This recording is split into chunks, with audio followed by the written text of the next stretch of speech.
can we really cover all our focal range with just one lens under $1,000? Well, we're going to put the Tamron 25-200 f2.8-5.6 to the test because it has a lot of focal range for a great price. But I'm curious to see if the aperture will be the downfall of this lens, or will it not matter when it comes down to getting all that focal range all in one lens. So the first obvious thing will be sacrificing that aperture for the range. I'm an avid fan of the 35-150 because it's an f2.8 and it's my usual go-to, lens for all these kind of types of focal range, especially with having a lot of focal range. Now, Tamron had the older version of this one, was a 28-200, and it looked great to me. I thought it was going to be like a great lens to have for a lot of focal range, especially under $1,000. But once this one came out and was announced, I kind of knew that it was going to be something that I wanted to test out and try out for myself for an all-around travel lens, but especially for all that focal range under $1,000. And the main thing for me is that I get to cover everything from 25-200. So just standing out here in this, rainforest that we're at here in Washington, we're able to just go ahead and capture everything because I don't need to have ultra bokeh. That's the main thing. A trade-off would have been having to have, that 2.8, maybe because of a little bit of the low light, because of the situation of being in here. Not a lot of sun comes through, so that's understandable. But having the range of 25-200 in a place where there's a lot of wideness is just too good to have and much needed, because it allows me to just not have to change anything, especially with right now how it's a little bit, rainy and moist and everything outside.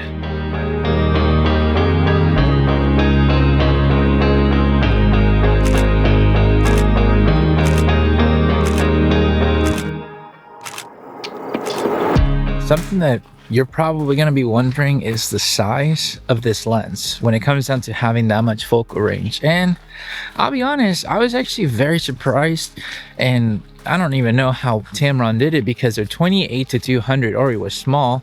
So having to just keep the same range already was going to be like, okay, fine. But they went wider to 25 and kept it at an f2.8-5.6, and it's still this small. It is so small compared to my 35-150, and this is my 20-70 right there. They're about pretty much the same.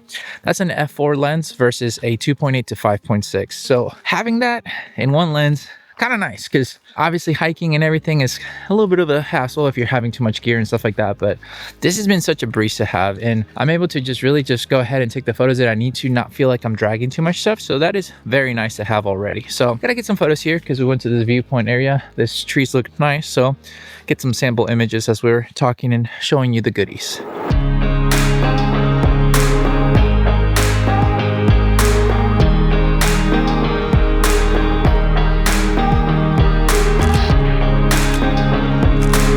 Something that, I'm not sure if it's on the website or not, but there's kind of like a little bit of a macro feel to the shots that you can do with the wider range. So you can get nice and close as well. So that's kind of nice that I think that you can have, because especially with places like this, if there's so much detail around, it's nice to be able to get up close if there's just something of texture or anything like that. Like there's these plants over here. I'm going to show you real quick. It's going to be hard to do because it's locked on my face, but those right there. I'm going to try to take some photos of them and show you a little bit of that macro capabilities to a certain degree.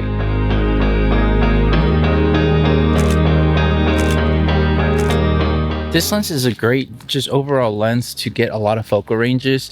You might want to think that you might need to get a bigger megapixel camera like myself to be able to take photos with more range, but this is not necessarily. I think that if you have your A7 IIIs, A7 IVs with the 4 megapixels or 33, it doesn't matter. At the end of the day, is that focal range that you get from it is just so wide, but also so telephoto that it really is nice. And to be honest, depending on what camera you're wanting to use, the low light capabilities, it might be an issue for some, because I'm out here, technically it's daytime, but because we're between trees, a lot of the ISO that I had to do to keep a certain shutter speed, because I'll keep it in aperture priority because of the shifting of light, it sometimes goes up to 1200 or 12,800 ISO. So it induces a little bit more noise. Now, is it the worst thing in the world? It's more dealer's choice, but for me, not really. I've enjoyed it so much already. I thought it was going to be a drawback, but having that extra focal range has been quite nice. So I'm okay with giving up a little bit of that low light stops to a certain degree because I want to make sure that I'm able to capture everything without having to change lenses, especially on the go like this. You want to have an under $1,000 lens that gives you a lot of range. Kind of hard to beat right now. And being out here in good old Washington with how much it, is raining or just wet in general, it shows you that an under $1,000 lens, this is $899, gives you weather sealing with it, and it's worked really great. I was at this other park at the Olympic National Park area that it was raining consistently, and it was interesting to see because I was like, oh, you know what, something's gonna happen to the camera, something's gonna happen to the lens, but nothing. Yeah, we went over there, just going ahead and took a lot of photos because there was all these waterfalls and everything, and it worked out perfectly. So if you're kind of curious to know if this lens at the price would hold up in harsh scenarios, I think us going to those waterfalls really did help out to show that, yeah, you'll be fine. Funny enough about having a lot of range is that right now we're walking as we're exploring this area. Saw a little nice squirrel here just having their nut, enjoying their life. And boom, if I didn't have this one to get that 200 range, I wouldn't have been able to get a little bit of a crispy shot of my boy having his nut. But it actually was kind of nice to be able to do that because even with the 35 to 150, I could probably get it. But like I said, range is all that matters right now. And at 200, obviously I have 61 megapixels, so I can crop in further if I really need to. It just allows me to go ahead and make sure that I can get some nice details whenever I'm just taking photos of something from one location. And that's the biggest takeaway for me, especially for 900 bucks, basically. Kind of hard to beat.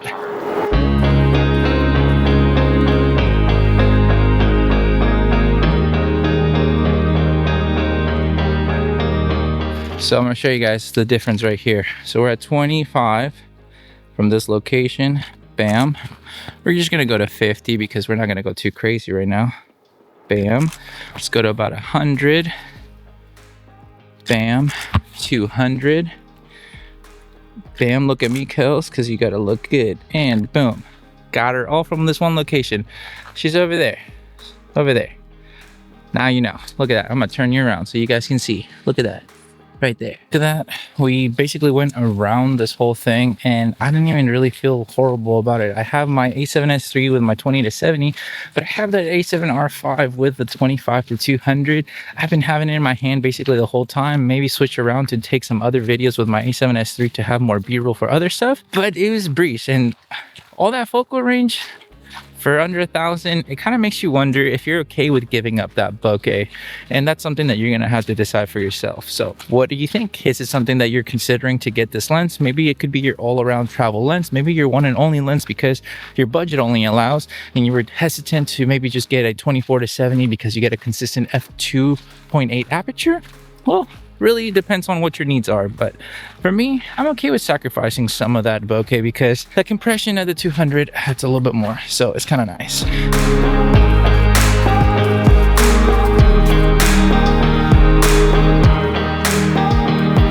sure we don't fall with all that gear.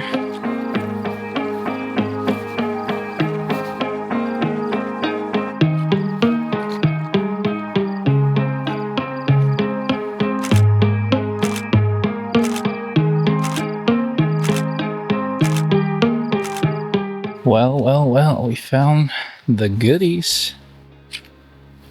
See if that 200 gives us something good of.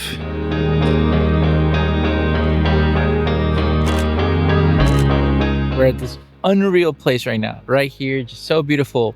But the coolest thing is not just having that 25, is having that 200 because there's a bald eagle just flying so freely. And I was able to get it with the 200 range because I had to take a test shot just to see if it was, because the other day I tried to take one, but I had the wrong setting, so it was blurry. But this time I got it. Even if it was from far away, I can still crop in a little bit more, but I got a bald eagle in the wild just flying away. That's the coolest thing ever to me. So yeah, having that range really did save the day right now. And that is the best thing about having a lens like this, just really, especially under the price point. I'm still baffled, and hopefully it doesn't go up in prices with tariffs or anything, but $900 for a lens that has 25 to 200 right now here where we're at, it's just been too good. And I'm sure when we go to other places, it'll be great to have anyway, so it'll be good.